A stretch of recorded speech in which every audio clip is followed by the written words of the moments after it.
నమస్తే, welcome to Leo. YS Jagan 2.0 అంటున్నాడు. మొత్తానికి జనాలకు వచ్చేస్తా అంటున్నాడు. అయితే ఎలక్షన్ కోడ్ అమల్లో ఉండగా ఏంటి ధర్నా అనేది ఇప్పుడు టీడీపీ కానీ కూటమి సభ్యులు కానీ అడుగుతూ వస్తున్నారు. మొత్తానికి ఏం జరిగింది అనే దానిపై మనతో పాటు సూర్యదేవ లత గారు ఉన్నారు. వారిని అడిగి తెలుసుకుందాం. మేడం నమస్తే.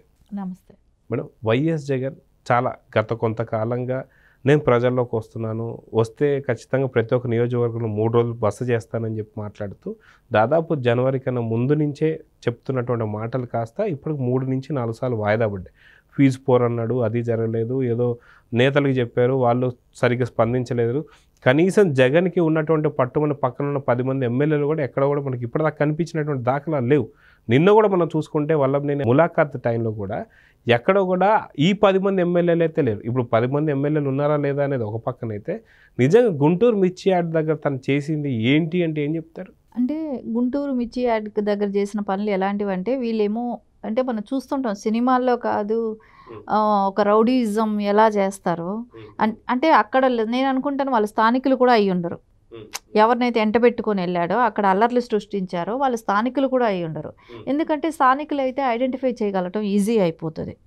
అందుకని వాళ్ళు అల్లర్లు చేయాలి అనే ఉద్దేశంతోనే ఒక మాజీ సీఎం అయిన వ్యక్తి ఇలాంటి పనులు చేయటం అనేది ఎంత ఘోరమైన విషయం. అసలు ఇది ప్రజలు ఎవరైనా కూడా అసలు ఒక మాజీ సీఎం అని అన్నప్పుడు కూడా కొంచెం ఒక ప్లెజెంట్ వాతావరణం ఉండాలి. ఇప్పుడు నారా చంద్రబాబు నాయుడు గారు వస్తున్నారంటే ఒక పద్ధతి, ఆయన వచ్చినప్పుడే కానివ్వండి, వాళ్ళని ఒక రైతు దగ్గరికి వెళ్ళి విచారించటం కానివ్వండి, వాళ్ళకి ఏం కష్టం అని కనుక్కోవటం కానీ ఇట్లా ఉంటుంది. అంతేగాని ఒక రౌడీ మూకను వేసుకొని వచ్చేసి రౌడీయిజం చేసి కెమెరాలు ధ్వంసం చేసి అక్కడున్న కూలీలు వాళ్ళు భయపడి పారిపోవటం, షాపుల వాళ్ళందరూ భయపడిపోవటం, అక్కడికి వచ్చి రైతుల్ని పరామర్శించడానికి వచ్చారా, రైతుల దగ్గర దొంగతనం చేసుకోవటానికి వచ్చారా? వీళ్ళేందో రైతుల దగ్గర దొంగతనం చేసినట్టే చేసుకోవటానికి వెళ్ళారు. అంటే జగన్మోహన్ రెడ్డి గారు ఎక్కడైనా పరామర్శకు వస్తున్నారంటే ఇప్పుడు రైతు దగ్గర మిరపకాయలు దొంగతనం చేశారు, 14 క్వింటాలు మిరపకాయలు ఎత్తుకెళ్ళారు, వాళ్ళ దగ్గర డబ్బులు తీసుకెళ్లారు, డబ్బులు కొట్టేసేశారు. అంటే ఇంకొకసారి జగన్మోహన్ రెడ్డి ఎక్కడికైనా వస్తున్నాడు అని అంటే ఇంకా అందరూ కూడా భయపడాల్సిన పరిస్థితి వచ్చింది. అమ్మో పెద్ద దొంగ వస్తున్నాడా, ఇంకా చిన్న దొంగలు ఎంతమంది వస్తారన్నట్టు అయిపోయింది. పెద్ద దొంగను అనడానికి కూడా కారణం ఏంటంటే ప్రజల సొమ్మే కదా దోచుకుంది. అక్కడ ఉన్న రైతుల్లో కూడా ఎవరి జోబులలో 30,000 ఉన్నప్పుడు అది కూడా పోయాయని, కొన్ని మొబైల్స్ పోయాయని చెప్పేసి కూడా అక్కడ ఇప్పుడు కంప్లైంట్లు అయితే వస్తున్నాయి. సో నిజంగా వచ్చే మూకలో గంజాయి బ్యాచ్ కూడా ఉందని చెప్పేసి అయితే అంటున్నారు. అల్లర్లు రేకెట్టించింది కానీ అక్కడ గొడవలు చేస్తుంది కూడా ఈ మూకలు అని చెప్పేసి అయితే అంటున్నారు. నిజంగా జగన్తో వచ్చే బ్యాచ్ అంతా కూడా ఇలాంటి బ్యాచే వస్తుందంటే ఏం చెప్తారు? అది మనకు కన్ఫామ్గా అర్థమైపోతుంది అక్కడ. అంటే వచ్చిన బ్యాచే కానివ్వండి, వాళ్ళు నేను స్థానికులు కూడా కాదు అని అంటున్నాను. స్థానికులు కూడా అయితే గుర్తుపడతారు, ఐడెంటిఫై అయిపోతారు. సో వాళ్ళని పక్క రాష్ట్రాల నుంచి కూడా రప్పించవచ్చు, పక్క జిల్లాల నుంచైనా రప్పించవచ్చు. ఒకవేళ కడప నుంచి తీసుకొచ్చారా, ఇలాంటివి కూడా జరిగి ఉంటాయి. సో వాళ్ళు వచ్చి వాళ్ళు అంత ఇదిగా అక్కడ దోచుకోవటానికి అంటే లిటరల్గా డే టైం దొంగలు పడ్డారు మిర్చి యార్డ్లో, పట్టపగలు దొంగలు పడ్డారు మిర్చి యార్డ్లో అన్నట్టే ఉంది ఇది. అంటే గుంటూరు యార్డ్లో దొంగలు పడ్డారు, జాగ్రత్త. అంతే గుంటూరు యార్డ్లో పట్టపగలు ఇంకా అసలు ఏదైనా నైట్లలో అయినా చీకట్లో జరిగేది దొంగతనాలు అని అంటారు. ఇప్పుడు అది కూడా కాదు, ఓపెన్గా ఏదో ఇంట్లో ఉన్నప్పుడు ఒకళ్ళే ఉన్నప్పుడు దొంగతనాలు జరగటం కూడా మనం చూస్తాం, వింటాం కూడా. డే టైం అయినా కూడా అసలు ఓపెన్గా ఉన్న ప్లేసుల్లో దొంగలు పడ్డారు అన్నట్టే ఉంది. అసలు ఇంత దారుణం ఎక్కడైనా ఉంటుందా? సో ఈ రోజున వాళ్ళ మీద అందరి మీద యాక్షన్స్ తీసుకున్నారనుకోండి, ఇది కక్ష సాధింపు చర్య అంటారు.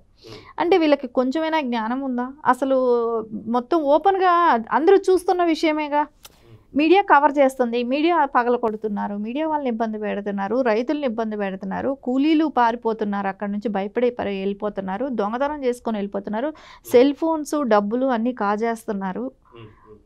అందినంత ఇప్పుడు ఎట్లా ఉందంటే ఏదో దొమ్మి జరుగుతున్నట్టు అందినంత వరకు దోచేసుకొని పారిపోవటమా? అసలు ఇది ఎంత దారుణం. ప్రజలకి ఒక కష్టం అని అన్నప్పుడు వాళ్ళ దగ్గరికి వెళ్ళి విచారిస్తే, అమ్మ ఒక నాయకుడు వచ్చాడు మాకు కొంచెం రిలీఫ్గా మా పక్కన సపోర్టింగ్గా మాట్లాడతాడని ఒక భరోసా ఇవ్వటానికి వెళ్తారు ఒక రైతు దగ్గరికి. కానీ ఈయన చేసేది ఏంటి? వాళ్ళు వస్తున్నారంటే భయపడేటట్టు అయిపోయింది ఇప్పుడు.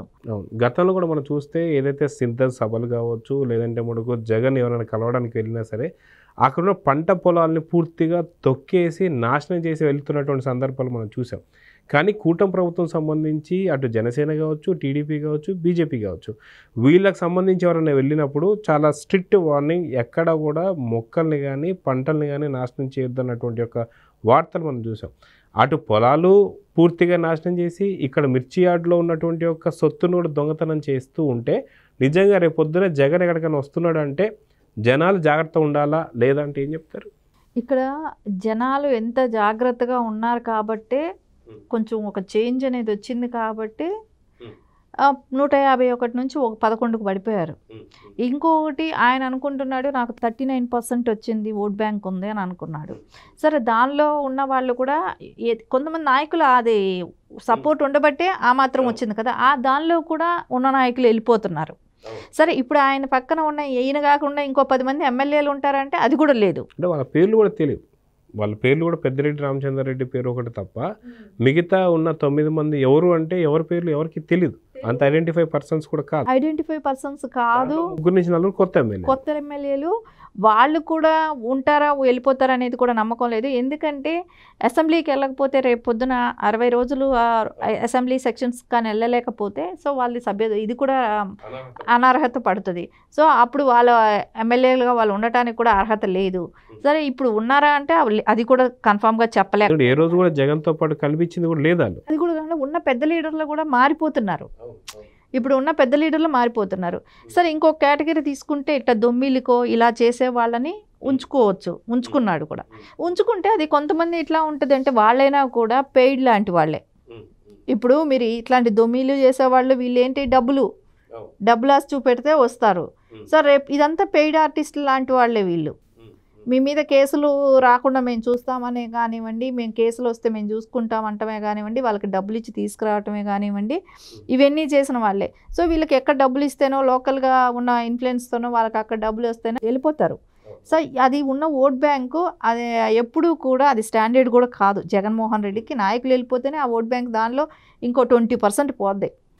ఇంకొన్న 90% ఆయన డబ్బులతో కొనేవాళ్ళే అయి ఉంటారు. సో దానిలో జగన్మోహన్ రెడ్డిని నాకు ఇంత ఓట్ బ్యాంక్ ఉందని అనటానికి కూడా ఇంకా అది లేదు. సో ఈ రోజున ఎందుకు నువ్వు భయపడుతున్నావు? ఎలక్షన్ కోడ్ ఉంది. ఎలక్షన్ కోడ్ ఉన్నప్పుడు ఇలాంటివి జరిగితే ఎలా ఉంటుంది అంటే వాంటెడ్లీ ఆ రాష్ట్రంలో ఇలాంటి అల్లర్లు సృష్టించాలని చేస్తున్నావా?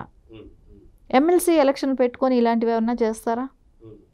అసలు యాక్చువల్లీ నువ్వు ఒక అపోజిషన్ లీడర్ కావాలి అని నువ్వే అడుగుతున్నావు. ఒక అపోజిషన్ లీడర్కు ఉన్న క్వాలిటీ నీలో ఉందా? లేనట్టే కనపడుతుంది ఇక్కడ. అసలు ఒక 5 ఏళ్ళు సీఎంగా చేసినప్పుడు నీలో ఒక మెచ్యూరిటీ వచ్చి ఉండాలి, ఎలా ఉండాలి అనేది తెలియాలి. అరే నారా చంద్రబాబు నాయుడు గారు లాంటి వాళ్ళని చూసి నేర్చుకోవాలి నువ్వు. సో ఇది కాదు రాజకీయాలంటే. రైతులను ఇబ్బంది పెట్టడమో, రైతులకి ఆయన ఉన్న 5 ఏళ్ళు ఏం చేశాడు రైతులకి? 1650 కోట్లని సో అప్పులు పెట్టేసి వెళ్ళిపోయాడు. వాళ్ళ దగ్గర ధాన్యం కొనుగోలు చేస్తానని చెప్పి మీకు ఇస్తానని చెప్పి అట్లా వాళ్ళ ధాన్యం తీసుకున్నావు, వాళ్ళకి డబ్బులు ఎగ్గొట్టావు. ఇప్పుడు కూటమి ప్రభుత్వం వచ్చాక వాళ్ళకి చెల్లింపులు జరుగుతున్నాయి. ఇవన్నీ చూస్తుంటే నువ్వు రైతులను నువ్వేమైనా ఆదుకున్నావా? గత 5 ఏళ్లలో నువ్వేమైనా ఆదుకొని నాడవి అయితే సరే, ఈ రోజున నువ్వు చెప్పే మాటలకి ఒక అర్థం ఉంటుంది. నువ్వు గతంలో ఎప్పుడూ ఆదుకోలేదే, రైతుల గురించి ఎప్పుడూ ఆలోచించలేదే. నువ్వు రైతులకి నేను 20,000 ఇస్తాను, 18,000 ఇస్తాను అని చెప్పి మాట్లాడాడు. 18,000 ఇస్తానన్నాడు రైతులకి.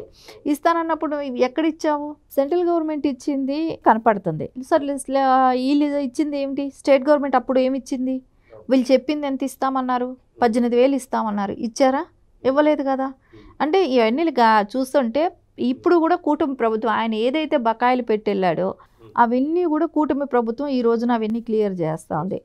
అలాంటి అప్పుడు నువ్వు ఈరోజు మిరపకాయల కోసం నేను మిర్చి యాడికి వెళ్తాను, వాటికి నేను గిట్టుబాటు ధర తీసుకొస్తానన్న వాడివి అయితే నువ్వు వెళ్ళి ఒక అపోజిషన్ లీడర్గా నాకు ఆ అవకాశం నాకు ఇవ్వండి, నేను పాత్ర పోషిస్తానన్నప్పుడు నువ్వు అది పోషించే బాధ్యత కలిగిన వ్యక్తి, బాధ్యత కలిగిన పౌరుడు అయితే నువ్వు చేసే పనులు ఇవేనా?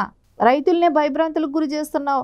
వాళ్ళు బాబోయ్ నీ ఇది 5 ఏళ్ళు మేము తట్టుకోలేక మాకు నిన్ను ఇంట్లో కూర్చోబెడదామని అనుకుంటే మళ్ళా నువ్వు బయట వచ్చి మమ్మల్ని ఈ రకంగా ఇబ్బందులు పెడుతున్నావా? ఆ రౌడీయిజం ఇంకా ఆగలేదే అనే భయం వాళ్ళకి స్టార్ట్ అవుతుంది కదా. సో ఇప్పటికీ కూడా వాళ్ళు భయపడాలా? అధికారంలో కోల్పోయిన వైఎస్ఆర్సీపీ అధికారం కోల్పోయినా కూడా ఇప్పటికీ భయపడాలా ప్రజలు, రాష్ట్ర ప్రజలు? సో ఇదైతే ఉపేక్షించకూడదు. ఖచ్చితంగా వీళ్ళందరి మీద ఎవరైతే చేశారో వీళ్ళందరి మీద కేసు పెట్టాలి. ఈ రకంగా ప్రోత్సహించిన జగన్మోహన్ రెడ్డి గారిని కూడా తొందరగా ఆయన మీద యాక్షన్ తీసుకోవాల్సిన అవసరం కూడా ఉంది. సో చూద్దాం మేడం, ఖచ్చితంగా మిర్చి రైతుల దగ్గరికి వెళ్ళి తను చేసినటువంటి దోపిడీ కావచ్చు, దొంగతనాలు కావచ్చు, లేదా మీడియా పైన చేసినటువంటి ఒక దాడి కావచ్చు, వీటన్నిటిపైన పలు యాక్షన్లు తీసుకోవాలి, ఖచ్చితంగా కఠిన చర్యలు తీసుకోవాలని అయితే కోరుకుందాం. నమస్తే. నమస్తే.